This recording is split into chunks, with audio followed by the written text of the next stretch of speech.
Nabi sallallahu alaihi wasallam bersabda, "Man sarrahu an yanzura ila yaumil qiyamati ka'annahu ra'ya 'ainin falyaqra idza syamsu kuwirat wa idza as-sama'u fatarat wa idza as-sama'u syaqqat." Kata Nabi sallallahu alaihi wasallam, barang siapa yang ingin merasakan hari kiamat seperti Anda menyaksikan secara langsung, maka bacalah idza syamsu kuwirat, surah At-Takwir, kemudian idza as-sama'u fatarat, surah Al-Infitar, dan idza as-sama'u syaqqat, surah Al-Insyiqaq. Karena 3 surat ini berbicara tentang hal ihwal peristiwa kejadian hari kiamat.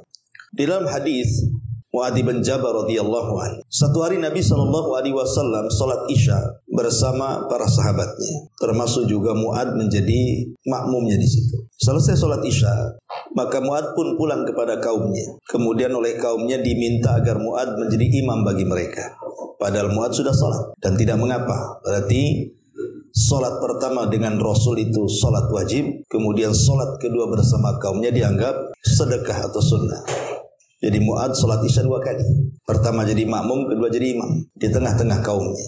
Masalahnya Mu'adz ini ketika menjadi imam, dia membaca surah Al-Baqarah sehingga membuat lelah makmumnya. Anda bisa bayangkan 2 juz lebih di belakang Mu'adz bin Jabal radhiyallahu anhu, sehingga ada satu orang yang tidak tahan karena memang ada hajat karena lamanya Mu'adz membaca Quran, akhirnya dia mufaraqah. Dia menyelesaikan sendiri. Sehingga kemudian selepas sholat, Mu'adz tahu bahwa ada yang menyelesaikan sendiri sholatnya dan tidak mau ikut sholat bersama dia. Maka Mu'adz mengatakan bahwa si fulan itu seorang munafik. Akhirnya kemudian perkara itu dilaporkan kepada Nabi SAW. Tapi Rasulullah SAW justru menyalahkan Mu'adz dan mengatakan, "Aturidu an takuna fattanan ya Mu'adz." Engkau mau jadi fitnah di tengah-tengah masyarakat. Idza amamtan nasa, kalau engkau menjadi imam bagi manusia, kata Rasul, faqra bisyamsi wa duhaha wa sabbih isma rabbikal a'la waqra bismi rabbikal wa iqra bismi rabbikal a'la wal laili idza yaghsha wa idza as-sama'un fatara. Kata Nabi sallallahu alaihi wasallam, kalau engkau menjadi imam bagi manusia, kenapa engkau tidak membaca surah-surah pendek seperti Asy-Syamsu atau Sabbih Isma Rabbikal A'la atau surah Al-Alaq atau Wal Laili Idza Yaghsha atau Idza Sama'un Fatarat. Dari sini menunjukkan bahwa Nabi sallallahu alaihi wasallam menganjurkan untuk membaca surah ini ketika melaksanakan salat Isya. Karena Rasul merintahkan kepada Mu'adz, kalau engkau menjadi imam, tidakkah engkau membaca surat-surat ini? Lah salah satu yang disebut oleh Rasul adalah Al-Infitar, idza as-sama'un fatarat. Ini di antara hadis-hadis yang berkenaan dengan surah Al-Infitar ini. Baik, kita masuk pada tafsir singkatnya.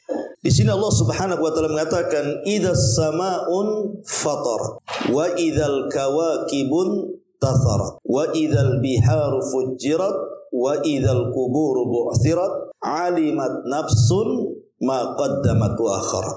Allah Subhanahu wa taala menyebutkan 4 perkara dari peristiwa-peristiwa hari kiamat. Dari 4 perkara ini 2 peristiwa langit dan 2 peristiwa bumi. Adapun 2 peristiwa langit, Allah mengatakan idzas sama'un fatarat, tatkala langit dibelah. Kemudian wa idzal kawakibun tatharat, dan apabila bintang-bintang itu berjatuhan. Ini peristiwa langit. Adapun yang keduanya peristiwa bumi. Allah mengatakan wa idzal biharu fujirat, ketika air lautan ditumpahkan ke daratan, wa idzal quburu bu'thirat, dan ketika seluruh kubur-kubur itu dibangkitkan. Dan 4 peristiwa, 2 di langit dan 2 di bumi ini menceritakan tentang 2 tiupan sangkakala. Jadi sangkakala pertama yang menghancurkan langit dan alam semesta, baru kemudian sangkakala kedua membangkitkan seluruh manusia. Tapi kita rinci. Di sini Allah Subhanahu wa taala mengatakan idzas sama'un fatarat, apabila langit terbelah. Ikhwatu fiddin wa akhwatu fillah rahimakumullah. Allah Subhanahu wa taala memulai dengan langit karena di antara tanda-tanda kuasa Allah Subhanahu wa taala yang paling besar yang mampu kita lihat adalah langit. Itu pun tidak semua langit kita bisa lihat. Yang kita lihat ke atas itu kan langit dunia saja. Adapun langit kedua, ketiga sampai ketujuh itu kita tidak bisa menembus pandangan kita ke situ. Dan ini menunjukkan kuasa Allah Subhanahu wa taala. Ma'asyiral muslimin yang dimuliakan Allah Subhanahu wa taala. Dan perlu diketahui bahwa kenapa Allah Subhanahu wa taala menciptakan langit? Langit itu juga bermanfaat bagi manusia, sangat bermanfaat bagi manusia.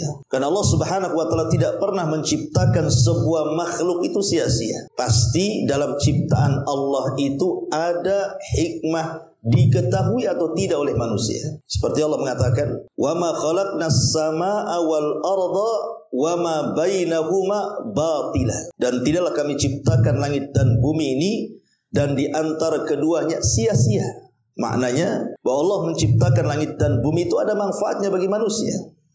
Tidak ada yang sia-sia dalam ciptaan Allah Subhanahu wa taala.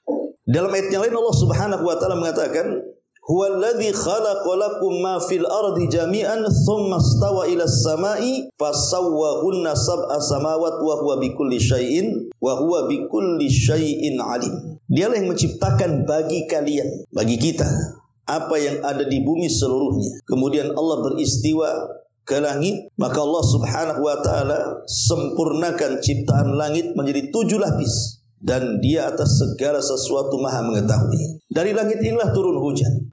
Dengan hujan itulah berbagai macam tumbuh-tumbuhan tumbuh, dan dari tumbuh-tumbuhan itulah manfaatnya bagi kita, karena air yang diturunkan dari langit itulah yang menjadikan kehidupan kita. Belum lagi kemudian Allah Subhanahu wa taala menghiasi langit itu dengan berbagai bintang. Dan yang ajaibnya adalah langit itu, dia kan bangunan. Langit itu bangunan. Karena Allah yang mengatakan, "Was-sama'u banainaha." Dan langit kami bangun. Menunjukkan bahwa langit itu bangunan sebenarnya. Kalau antum membuat bangunan lantai 2, tidak mungkin kita membangun sebuah gedung berlantai 2, 3, 4 tanpa ada tiang. Sebab kalau tidak ada tiang, robohlah bangunan itu. Tapi kenapa Allah Subhanahu wa taala ketika menciptakan langit itu tanpa tiang, tapi bangunan itu bisa berdiri? Kuasa siapa ini? Dan siapa yang kemudian menahannya sehingga tidak jatuh ke bumi? Itulah yang disebut dengan kuasa Allah Subhanahu wa taala. Allah bisa membuat bangunan ngambang tanpa tiang. Tetapi nanti satu hari langit akan Allah Subhanahu wa taala runtuhkan ke bumi. Makanya Allah mengatakan, "Wa yumsikus samaa'a an taqa'a 'alal ardi illa bi'idni." Dalam surah Al-Hajj 65 Allah mengatakan, dan Dia menahan langit jatuh ke bumi melainkan dengan izin Allah Subhanahu wa taala. Ma'asyiral muslimin wal muslimat rahimakumullah. Baik. Di sini Allah Subhanahu wa taala mengatakan, "Idzas samaa'un fatarat." Apabila langit terbelah. Bagaimana kondisi langit pada hari kiamat? Dan kenapa terbelah? Dan apa yang menyebabkan terbelah langit itu? Dan bagaimana kondisi setelah terbelahnya? Pertama, sebelum langit terbelah itu maka langit akan menyala. Dan itu Allah Subhanahu wa taala gambarkan dalam surah Ar-Rahman ayat 37. Allah mengatakan, "Fa idzan syaqqatis sama fakanat wardatan kaddihan." Maka apabila langit telah terbelah dan menjadi merah mawar seperti kilapan minyak. Jadi yang pertama kali sebelum terbelahnya langit itu, langit akan menyala. Langit akan menyala dan berkilau-kilau dan berkilat-kilat. Baru setelah itu keluar asap putih atau awan yang kita kenal di langit. Allah mengatakan dalam surah Al-Furqan 25-nya, "Wa yauma tashaqqaqus sama bil ghamam wa nuzzilal malaikatu tanzila." Dan ingatlah hari ketika langit pecah belah, mengeluarkan kabut putih dan diturunkan para malaikat bergelombang-gelombang. Jadi yang memecahkan langit itu adalah awan yang berbentuk putih. Kemudian setelah itu keluar asap hitam. Dan Allah mengatakan dalam ayat yang lain, dalam ayat Dukhan, "Fartaqib yauma ta'tis sama bidukhanim mubin." Maka nantikanlah hari ketika langit mendatangkan kabut asap yang tampak jelas. Lah ketika 3 peristiwa ini muncul, maka mulailah langit terjadi keretakan kecil. Keretakan kecil itulah yang disebut dengan al-infitar yang kita bahas ini.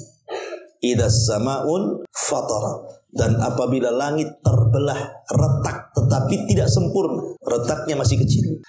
Baru kemudian yang selanjutnya menjadi retak besar itulah yang disebut dengan al-insyiqaq. Surah al-insyiqaq yang sudah kita bahas. Itu menjadi terbelah langit secara sempurna. Baru setelah itu langit melemah karena sudah mulai lepas dari tangkainya, dari bingkainya. Dan itu Allah Subhanahu wa taala katakan dalam surah Al-Haqqah ayat 16-nya, wan syaqqatis sama'u fahiya yauma idzin wahiyah. Dan terbelahlah langit karena pada hari itu langit sudah menjadi lemah dan rapuh.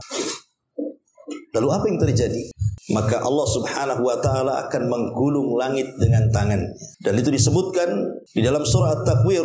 Allah Subhanahu wa taala mengatakan dalam surah At-Takwir ayat 11, wa idzas sama'un kusyitah. Dan ingatlah apabila langit terlepas dari tempatnya. Dan Allah kuatkan dalam surah Al-Anbiya 104-nya, yauma natwis sama qatayyi sijilil kutub. Ingatlah pada hari langit kami gulung seperti lembaran-lembaran buku. Dan Allah juga kuatkan dalam surah Az-Zumar 6:7-nya, wa ma qadarullaha haqqa qadri wal ardu jami'an qabdatuhu yaumal qiyamah was samawati matwiyatun biyamini subhanahu wa ta'ala amma yusyrikun. Dan mereka tidak mengagungkan Allah sebagaimana semestinya mereka mengagungkan, padahal bumi seluruhnya dalam genggamannya pada hari kiamat, dan langit akan dilipat dengan tangannya. Maha suci Dia dan maha tinggi Dia dari apa yang mereka persekutukan. Ma'asyiral muslimin yang dimuliakan Allah Azza wa Jalla, inilah yang disebut dengan ahwal, kondisi langit pada hari kiamat. Saya ulang, berawal dari menyala, kemudian mengeluarkan asap putih ataupun awan putih, kemudian keluar asap hitam yang meliputi langit, kemudian terjadi keretakan kecil sampai terjadi keretakan besar, retak sempurna, kemudian melemahnya langit. Setelah melemah langit, maka langit pun terlepas dari bingkainya. Setelah terlepas dari bingkainya, maka kemudian terjadilah lipatan. Allah lipat dengan tangannya. Inilah kondisi langit pada hari kiamat. Ma'asyiral muslimin yang dimuliakan Allah Subhanahu wa taala. Tentu sebelum langit dihancurkan atau dilipat oleh Allah Subhanahu wa taala seperti lipatan. Ini lipatan. Seandainya ini langit, maka dilipat-lipat seperti ini. Baru digenggam. Seperti itu. Ya. Kita tahu bahwa langit itu tempat para malaikat tinggal di situ. Karena Nabi SAW pernah memandang ke langit. Kemudian bersabda di hadapan para sahabatnya, "Attatis sama wa huqqalaha anta'id." Sungguh aku mendengar suara gemuruh ketakutan dari atas langit, dan sudah selayaknya langit itu takut kepada Allah Subhanahu wa taala. Dan tidaklah 4 jari, jarak 4 jari, kecuali ada malaikat yang berdiri sampai kiamat bertasbih, ruku sampai kiamat bertasbih, sujud sampai kiamat bertasbih, dan begitu seterusnya. Kemana para malaikat pergi? Kita tahu bahwa ketika terjadi keretakan langit itu kan ada pintunya. Makanya Allah Subhanahu wa taala mengatakan dalam surah An-Naba itu, wa futihatis sama fakanat abwaba. Wa futihatis sama, ketika kemudian pintu-pintu langit itu terbuka, disitulah para malaikat turun semua. Wa nuzzilal malaikatu tanzila. Malaikat keluar semuanya. Ketika langit kosong itulah baru terjadi kehancuran 7 lapis langit tadi dengan urutan yang sudah saya sebutkan tadi. Inilah kondisi langit. Ma'asyiral muslimin wal muslimat rahimakumullah. Disebutkan di dalam tafsir At-Tabari, perkataan Ibnu Zaid rahimahullahu taala, beliau mengatakan, "Fa idza jaa yaumul qiyamati infatara, thumma inshaqqat, thumma jaa amrun akbar min dzalika inkashatat." Jika tiba hari kiamat, maka langit pun mengalami infitar, keretakan kecil. Kemudian insyiqaq, keretakan sempurna. Lalu terjadi yang lebih besar daripada itu, mengalami al-kashr, tercabut dari bingkainya, melemah sehingga digulung oleh Allah Subhanahu wa taala. Ini bicara langit. Artinya intinya langit itu keluar dari bingkainya dan melemah sehingga mudah kemudian dihancurkan. Kemudian Allah Subhanahu wa taala mengatakan, wa idzal kawakibun tathara, dan ketika bintang-bintang itu berjatuh-jatuhan. Al-Kalbi dan juga Imam Atta, seorang mufassir terkemuka, mengatakan, tumtirus sama yauma idzin nujuman fala yabqa najmun illa waqa. Pada hari itu langit menurunkan hujan bintang. Jadi yang berjatuhan itu bukan air tapi bintang. maka tidak tersisa satu bintang pun di langit kecuali jatuh ke permukaan bumi. Anda bisa bayangkan, ada bintang itu yang lebih besar dibandingkan besarnya bumi. Kalau ada meteor jatuh saja kita sudah khawatir. Bagaimana kalau yang jatuh bintang? Bagaimana kalau seluruh bintang jatuh? Ya, jadi kita bisa bayangkan kondisi pada hari kiamat itu luar biasa. Tidak bisa dibayangkan kengeriannya. Ya, karena satu meteor jatuh saja luar biasa mengerikannya. Macam mana pula bintang yang jatuh? Maka tentu jauh lebih mengerikan lagi. Karena kalau dibilang al-kawakib berarti mencakup semua bintang, matahari dan bulannya juga di situ. Dan secara khusus Allah Subhanahu wa taala mengatakan idza syamsu kuwirat. Ya, apabila matahari itu ikut digulung juga. Bahkan Nabi SAW mengatakan asy-syamsu wal qamaru mukawwirani yaumal qiyamah. Matahari dan bulan itu akan dilipat pada hari kiamat. Ada yang mengatakan bahwa semua bintang berjatuhan kecuali matahari dan bulan. Karena matahari dan bulan itu akan dijadikan satu oleh Allah Subhanahu wa taala. Yang sekarang normal, bulan dengan matahari itu kan gak mungkin ketemu, ikhwan. Cuman akan ketemu bulan dengan matahari. Yang satu pergi, yang satu muncul. Pamannya pergi matahari, datang bulan. Nanti bulan tenggelam pula di waktu subuh, datang pula paginya matahari. Kapan ketemunya tuh? Tapi Allah Subhanahu wa taala mengatakan dalam surah Al-Qiyamah ayat 9 itu wa jumi'asy syamsu wal qamar. Di mana Allah akan menggabungkan matahari dan bulan itu menjadi satu. Kemudian akan diletakkan kelak pada hari kiamat di atas kepala semua manusia yang jaraknya cuma 1 mil. Setelah keringat bercucuran. Dan apabila manusia selesai dihisab oleh Allah, kemana gabungan matahari dan bulan itu? Allah benamkan ke dalam jahanam. Salah apa matahari dan bulan itu? Kenapa dimasukkan ke dalam jahanam? Bukankah keduanya makhluk Allah yang tidak berdosa? Kenapa pula Allah Subhanahu wa taala memasukkan matahari dan bulan ke dalam jahanam? Pertama, kata ahli tafsir, untuk menjadi bahan bakar api neraka. Yang kedua, untuk membantah orang-orang yang ketika di dunia menyembah kedua makhluk Allah ini. Makanya Allah Subhanahu wa taala mengatakan, la tasjudu lisyamsi wala lilqamari wasjudu lillahi alladzi khalaqahunna in kuntum iyyahu ta'budun. Janganlah kalian sujud kepada matahari dan bulan, tapi sujudlah kepada yang menciptakan keduanya. Makanya ketika matahari dan bulan dibenamkan ke dalam jahanam itu supaya tahu bahwa matahari dan bulan itu bukan Tuhan. Buktinya ikut dipendamkan ke dalam jahanam. Dan itulah kondisi bintang pada hari kiamat. Ma'asyiral muslimin wal muslimat rahimani wa rahimakumullah. Kenapa kemudian setelah Allah menyebutkan langit kemudian menyebutkan bintang? Ya, karena memang ada kaitan bintang dengan langit. Kita tahu bahwa indahnya langit itu karena indahnya bintang. Langit kalau tidak ada bintang itu seram. Tapi langit dengan ada bintang itu menjadi indah. Karena Allah fungsikan bintang itu menjadi 3 fungsi kan. Pertama, zinatus samawat, untuk menghiasi langit. Yang kedua, untuk pelempar syaitan yang berusaha untuk naik ke langit di masa Nabi SAW diangkat menjadi Nabi dan Rasul sampai wafatnya. Kemudian yang ketiga, untuk arah. Karena zaman dulu belum ada Google Map, sehingga nelayan-nelayan itu mereka menggunakan kompas, menggunakan bintang. Dan itu saya pernah alami gitu ya. Saya pernah suatu ketika mancing sama kawan itu. Zaman dulu nggak ada kompas, tapi pulang pergi nggak nyasar tuh. Padahal ke tengah lautan, rupanya dia mengawasi bintang. Jadi bisa untuk peta gitu ya. Jadi kalau peta di siang hari, kalau zaman dulu itu kan menggunakan gunung. Tapi kalau di malam hari menggunakan bintang. Tapi sekarang kan tidak perlu, malam siang sama aja, pakai Google Map aja cukup kan itu. Alhamdulillah dengan berkembangnya zaman dimudahkan semuanya. Ya. Jadi ketika langit tercabut dari bengkainya kemudian melemah dan dilipat. Kemudian bintang tercabut juga karena sudah lemah bintang, langit otomatis bintang pun akan berjatuhan. Lah, 2 ini disebut dengan tanda-tanda besar yang ada di langit. Baru setelah itu Allah Subhanahu wa taala bicara tentang tanda-tanda yang ada di bumi. Apa itu? Wa idzal biharu fujirat. Ya, dan apabila lautan dijadikan meluap. Ma'asyiral muslimin yang dimuliakan Allah Subhanahu wa taala. Ketika kita membahas surah At-Takwir ya. Ini kan surah At-Takwir, wa idzal biharu fujirat. Dalam surah At-Takwir disebutkan oleh para ulama bahwa kalimat bihar, bihar itu lautan, itu mencakup semua air yang ada di bumi. Jadi mencakup di situ lautannya, sungainya, danaunya, selatnya, apalah yang disebutkan lah, solokannya mungkin di situ yang kecil itu ya. Artinya mencakup itu semuanya. Lah kelak pada hari kiamat, maka Allah Subhanahu wa taala akan menjadikan lautan itu meluap. Terjadi silang pendapat di antara ahli tafsir. Apa makna fujirat di sini?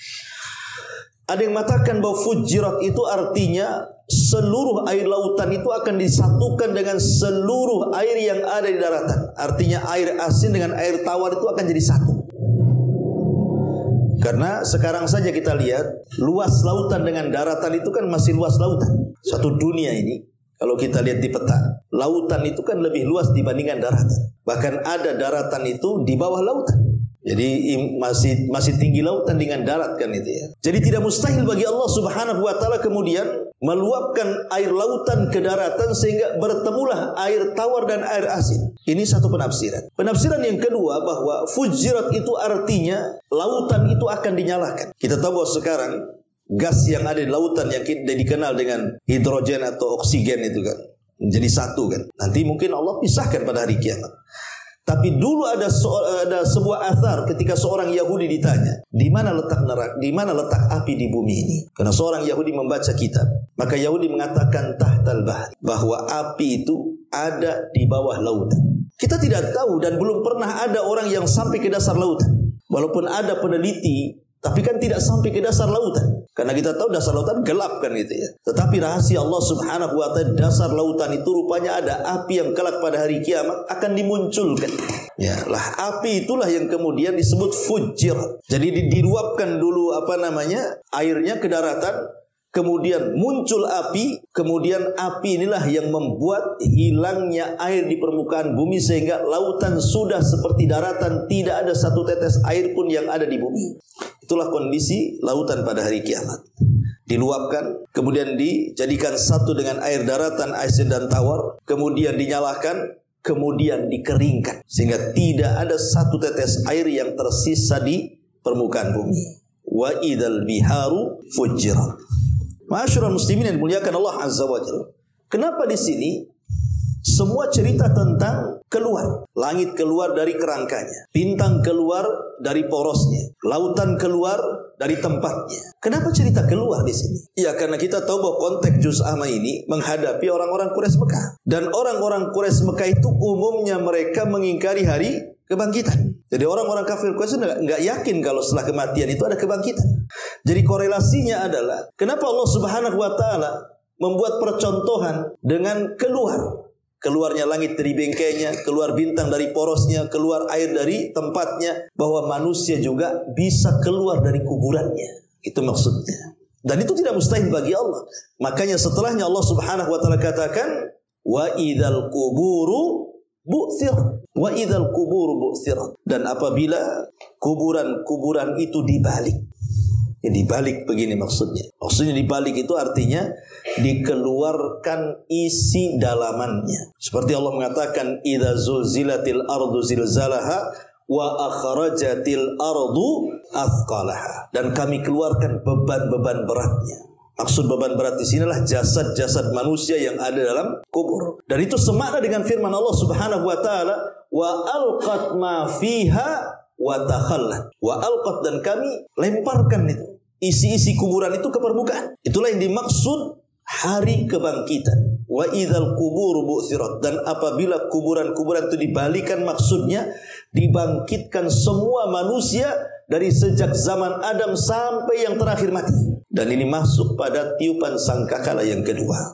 Jadi peristiwa pertama, kedua, dan ketiga ini bicara tiupan sangkakala pertama. Jadi ketika Israfil meniupkan sangkakala pertama, disitulah terjadi kehancuran langit, kehancuran bumi, dan kehancuran di antara keduanya. Ya, di antara keduanya yang masuk gunungnya, masuk lautannya, masuk bintang-bintangnya dan galaksi-galaksinya. Semua akan dihancur-hancurkan selama 40. Tanpa menyebut 40 tahun, 40 bulan, 40 pekan, 40 hari, wallahu a'lam.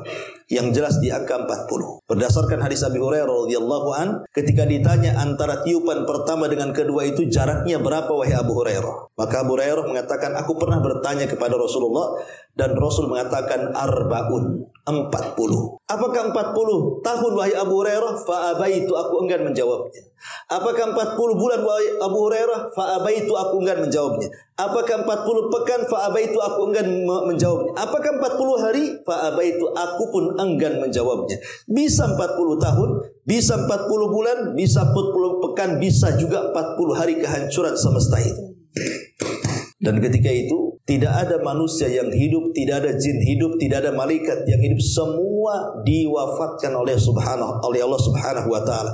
Di sini Allah Subhanahu wa taala mengatakan Maliki Yaumiddin. Dialah raja ketika hari kebangkitan. Karena ketika tidak ada makhluk yang hidup, Allah mengatakan limanil mulkul yaum.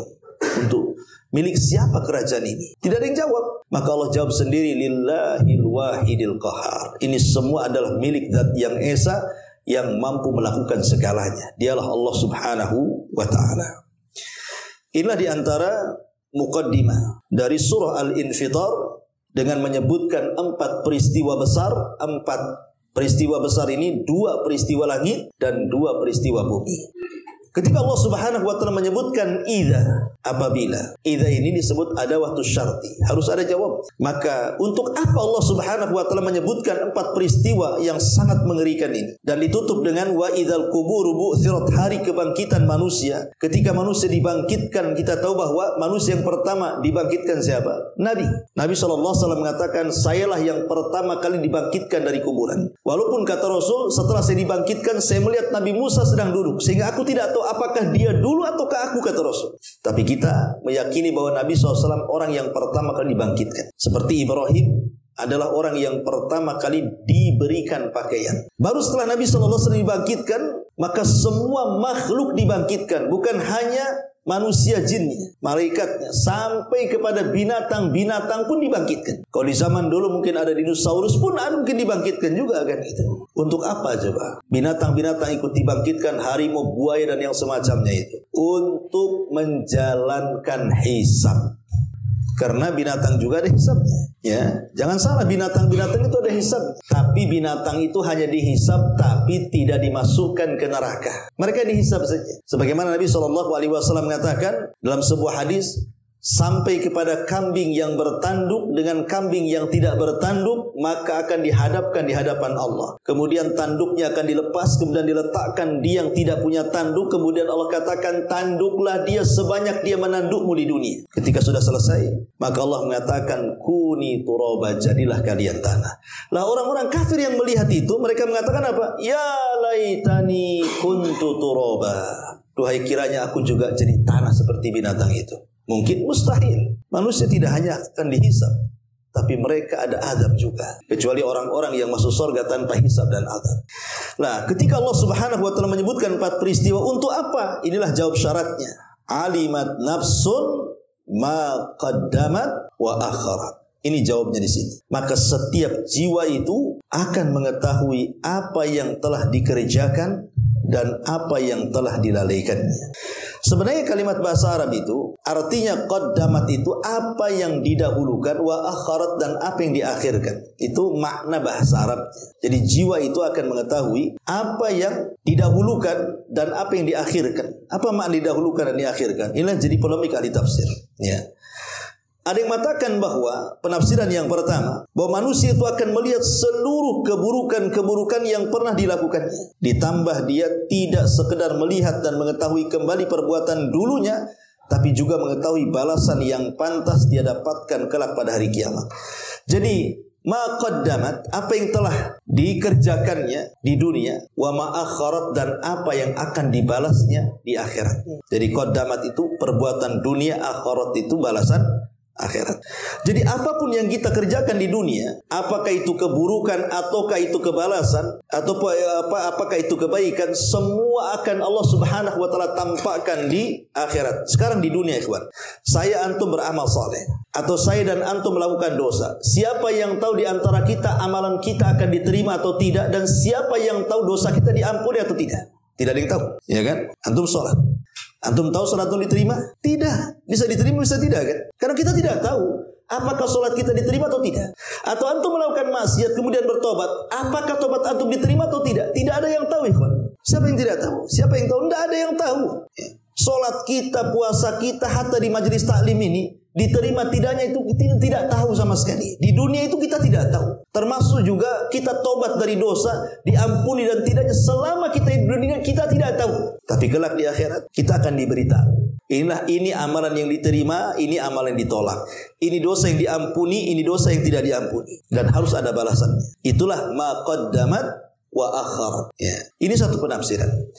Penafsiran yang kedua, maksudnya ma qaddamat wa akharat itu, ada orang-orang semasa muda, dia ingin melakukan perbuatan baik tapi tidak bisa dilakukan kecuali setelah tua. Jadi kebaikan di masa muda tidak kecapai, tapi baru tercapai di masa tua. Seperti apa contohnya? Orang haji, ya kan? Orang-orang kampung itu kan masukin celengan gitu kan. Dia kan ingin haji dari mudanya, tapi karena nggak punya uang ya nabung sedikit-sedikit, atau mungkin karena batasan pemerintah 40 tahun baru naik haji kan. Nah, tapi kan niat baiknya sudah ada kan, tapi terlaksananya setelah tua. Nah seperti itu. Ya ini pun terjadi. Ada orang pengen kawin tapi tahu udah tua baru kawin. Jadi ada orang-orang yang bercita-cita beramal soleh tapi tidak kesampaian. Ma qaddamat, tetapi baru kesampaian wa ma akharat, setelah dia tua baru kesampaian tuh. Dan semuanya akan dicatat di hadapan Allah Subhanahu wa taala. Ataupun mungkin amalan buruk, ya. Ada juga mentafsirkan ma qaddamat wa akharat itu artinya ma qaddamat itu apa yang diusahakan di dunia dengan amalan-amalan yang mengalir sampai akhirat, wa ma akharat, untuk akhirat, untuk akhiratnya nanti. Semua amalan yang mengalir maksudnya. Itu ma qaddamat. Semua amalan yang mengalir. Seperti Rasul mengatakan apa? Idza mata ibnu Adam in qata amaluhu illa min thalathin, shadaqatin jariyah aw ilmin yuntafa'u bihi aw waladin salihin yad'ulahu. Apabila anak Adam meninggal dunia, apa kata Rasul?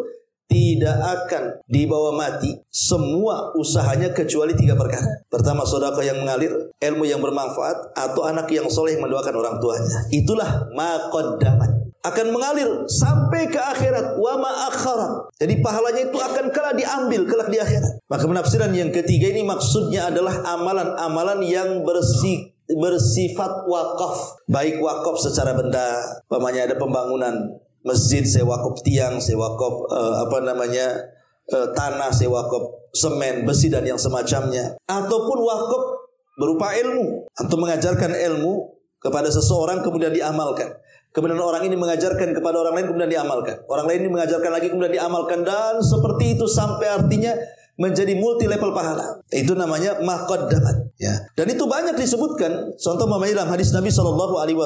Nabi SAW mengatakan, inna mimma yalhaqu al-mu'min min amalihi wa hasanatihi ba'da mautihi ilman 'allamahu wa nasyarahu wa waladan salihan tarakahu wa mushafan warathahu aw masjidan banahu aw baitan libni sabili banahu aw nahran ajrahu aw sadaqah akhrajaha min malihi fi sihhatihi wa hayati yalhaquhu min ba'di mautihi. Kata Nabi SAW, sungguh kebaikan yang akan mengiringi seorang mukmin setelah kematiannya adalah ilmu yang ia ajarkan, ilmu yang ia ajarkan atau yang disebarkan. Umpamanya seperti saya ini mengajarkan ilmu kepada antum, kemudian antum sebarkan kepada orang lain. Atau di masa medsos ini saya membuat YouTube seperti ini. Setelah saya mati masih ada yang nonton. Selama masih ada yang nonton, maka pahalanya akan mengalir ke saya kalau saya ikhlas, ya. Atau antum nge-share sesuatu, entah di Facebook, entah di YouTube, entah di apa, tahu-tahu dilihat orang bermanfaat bagi dia. Selama kemudian tulisan antum disarser-sarser ke sana kemari, berarti itu akan menjadi amal jariah. Makanya jangan sembarang nge-share, jangan sembarang copy paste, jangan sembarang nyebar-nyebarkan berita-berita. Itu bisa menjadi dosa jariah, bisa juga menjadi amal jariah. Tergantung yang nge-share kan. Makanya kita lihat coba, ada orang main TikTok, dia telanjang di situ hanya untuk cari subscriber, atau mungkin cari cuan di YouTube atau di TikTok atau di Facebook. Tapi setelah dia meninggal, ditonton terus sampai kiamat. Apa enggak jadi dosa jariah coba? Membuka aurat, kemudian juga membuat konten-konten bukan kreatif, gak kreatif menurut saya itu. Konten-konten gak kreatif. Karena apa? Coba aurat ditambah-tambahkan, seperti ada kasus di YouTube itu kan. Ada sampai dibanting handphonenya gara-gara istrinya main TikTok telanjang. Suaminya cemburu lah. Gitu. Nah, coba bayangkan, itu kan akan selama masih ada YouTube, dan biasanya konten-konten yang seperti itu pula yang banyak penontonnya. Coba konten-konten kayak ngaji kayak gini justru ada penonton. Ya penontonnya antum-antum sajalah, subscriber setianya kan. Kalau yang lain mana ada mau nonton. Nah itu kan artinya bisa menjadi amal jariah, bisa menjadi dosa jariah, ya. Maka ini bahaya sekali, ya. Maka kata Nabi SAW, ilmu yang disebarkan. Maka kalau mau nulis, hati-hati nulis. Mau nyebarkan, hati-hati sebarkan. Ya, mungkin antum tidak menyebarkan, mungkin antum tidak ceramah disebarkan, atau antum menyebarkan ceramah saya atau ceramah ustaz siapa gitu disebar-sebarkan, membuat akun, buat ini disebarkan. Ya kalau memang tujuannya pahala, bukan dunia, insya Allah dapat pahala. Bahkan orang yang ikhlas saja kalau memberi itu, dia tidak mau mendengar ucapan jazakallahu khairan. Contoh Aisyah radhiyallahu anha. Aisyah itu kalau habis sedekah, ya. Kemudian yang menerima sedekah mendoakan Aisyah dan mengatakan jazakillah khairan atau syukran, maka Aisyah langsung pergi, langsung tutup pintunya. Dia tidak mau mendengar kalimat itu. Karena dia ingin sedekah karena Allah, bukan karena orang, bukan karena ingin didoakan. Sampai seperti itu Aisyah sedekah itu.